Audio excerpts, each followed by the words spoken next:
જય માતાજી મિત્રો. મિત્રો આજે નડાબેટ શ્રી નડેશ્વરી માતાજીના દર્શને આવવાનું થયું. રાત્રિ રોકાણ કર્યું અને માના સવારે મંગળા આરતીમાં આપણે સાંજે દર્શન કર્યા. મિત્રો આ આપ વાંચી લેજો. મા નડેશ્વરીનું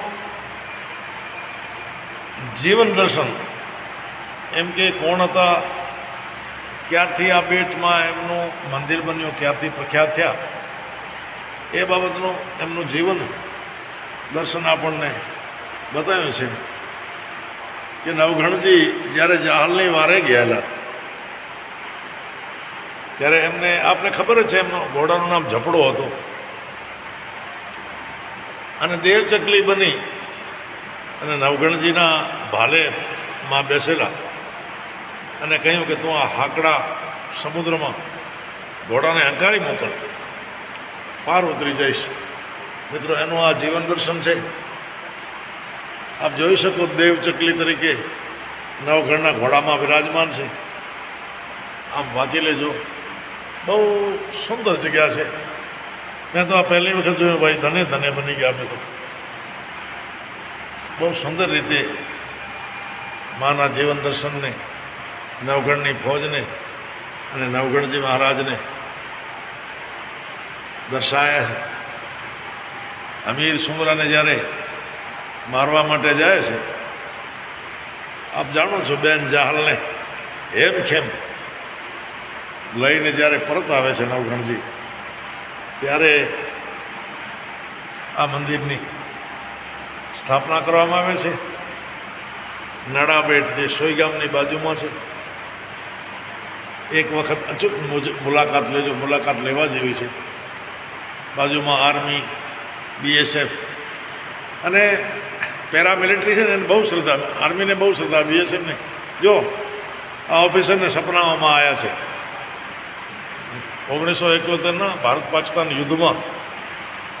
આપ જોજો કે કેટલા પરચા આ માતાજી આપેલા છે. બહુ આનંદ થાય સાહેબ વાંચતા. અને આપણે સર્વે સનાતનીઓ કે આવી દેવી શક્તિ કોઈક હોય છે. આ મારા પિતાજીના પરમ મિત્ર ભાણજી ગજાજી, જે 35 વર્ષ સુધી બિનહરીફ સોઈ ગામના સરપંચ રહેલા, એમને મા ઉપર અપાર શ્રદ્ધા અને માએ પણ એમના ઉપર બહુ કૃપા દૃષ્ટિ કરેલી. એટલે એમની તો અહીંયા સ્ટેચ્યુ છે. આજે તો એ આ દુનિયામાં નથી, સ્વર્ગવાસી બની ગયેલા. એમનો સ્ટેચ્યુ છે ને આ મંદિરના વિકાસમાં શ્રી ભાણજી ગજાજી, આપ આ ફોટો જોઈ શકો છો. આ વ્યક્તિ ભાણજી ગજાજી પરમાર રાજપૂત, સોઈ ગામના 35 વર્ષ બિનહરીફ સરપંચ રહેલા. આ સજ્જનજી મહારાજ છે, આ બધા બીજા સંતો મહંતો છે, આપ જોઈ શકો છો. આ માતાજીના વળી બીજો કોઈ પરચો હશે, એમાં આપ નીચે વાંચજો. ગામ ગોલબ તાલુકો સોઈ ગામના બ્રાહ્મણ અને તેમના વેવાઈ બળોદણ તાલુકો ભાભર ગામના નડાબેટથી સિંધ પાડણ રણમાં થઈને નીકળેલા, રસ્તો ભૂલી જતા પાકિસ્તાન તરફ જતા રહેલા, જ્યાં માતાજીએ તેમને ડોશીમાનું સ્વરૂપ લઈને 2 દિવસ પીવા માટે પાણી આપેલ અને હેતથી જમાડેલ અને રસ્તો પણ બતાવેલ. તો આવા માના પરચા છે. આ મંદિર લગભગ થાનાજી માનાજી હશે, ભરડવાના બહુ દાતાર છે. એમના પરિવારનું સ્વામીજી સજ્જનજી મહારાજ મંદિર બીજી વખત જ્યારે ધરતીકંપમાં જીર્ણશરણ બની ગયેલું અને પુનઃ પ્રતિષ્ઠા એ જ મૂર્તિની બીજા મંદિરમાં કરેલ, એ વખતના ફોટા હશે મને લાગે છે. નીચે લખેલું છે, વાંચી લેજો.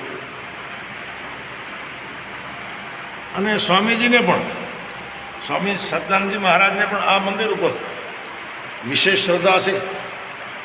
સ્વામીજી તો મેં એવું સાંભળ્યું, સ્વામીજીએ પોતાની જ્યારે જીવનલીલા સંકેલી લે ત્યારે ક્યાં સમાધિ આપવી એ જગ્યા પણ નક્કી કરેલ છે. આ અમારે હરજીભાઈનો ફોટો છે, સ્વામીજીની બાજુમાં ઊભેલા છે. હરજીભાઈ અત્યારે વહીવટ બધો હરજીભાઈ કરે છે, બહુ નિખાલસ. અને સ્વામીજીને તો બહુ, સ્વામીજીનો હેત હરજીભાઈ ઉપર અને એમના આખા પરિવાર ઉપર.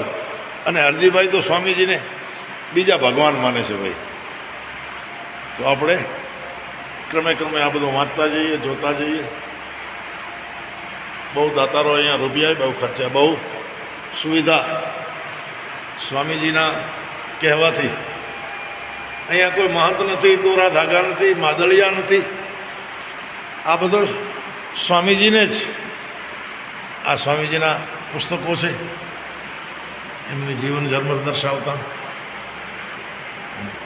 ખરેખર આપણે બધાને વાંચવા રહ્યા, વાંચીએ તો આપણે કંઈક વાંચવા માટે પુસ્તકો લઈ જઈ શકો છો. વાંચ્યા બાદ પુસ્તક પરત મૂકવા નમ્ર વિનંતી. મિત્રો, આજે આનંદ આવી ગયો.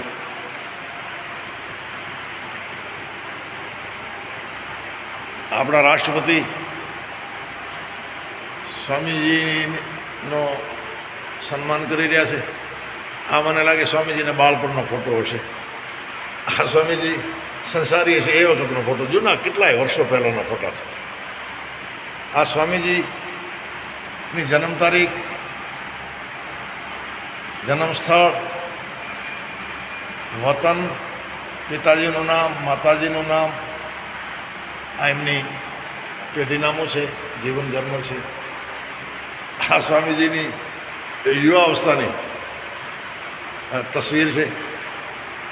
સ્વામીજીને હું 2-4 વખત મળેલો છું અને મનોમન હું તો સ્વામીજીને બીજા ભગવાનના રૂપમાં જોઉં છું. એક આપણને માર્ગચિંતક, સાચા રસ્તે લઈ જવા, સાચી પૂજા પદ્ધતિ, સાચું જીવન કેમ જીવાય, એ ખરેખર સ્વામીજી પાસેથી શીખવા જેવું છે. અને મને થોડોક લાવો પણ મળ્યો છે. 1-2 પ્રવચનો મેં સ્વામીજીના સાંભળેલા છે. આ અધિકારી વર્ગ, આર્મી વર્ગ, બહુ આનંદની જગ્યા છે. ક્યારે આપ આ બાજુ આવો નડાબેટ તો મુલાકાત લેવા જેવી છે ભાઈ. મોટા મોટા મહાનુભાવો સ્વામીજીને બહુ માને ભાઈ, બહુ માને.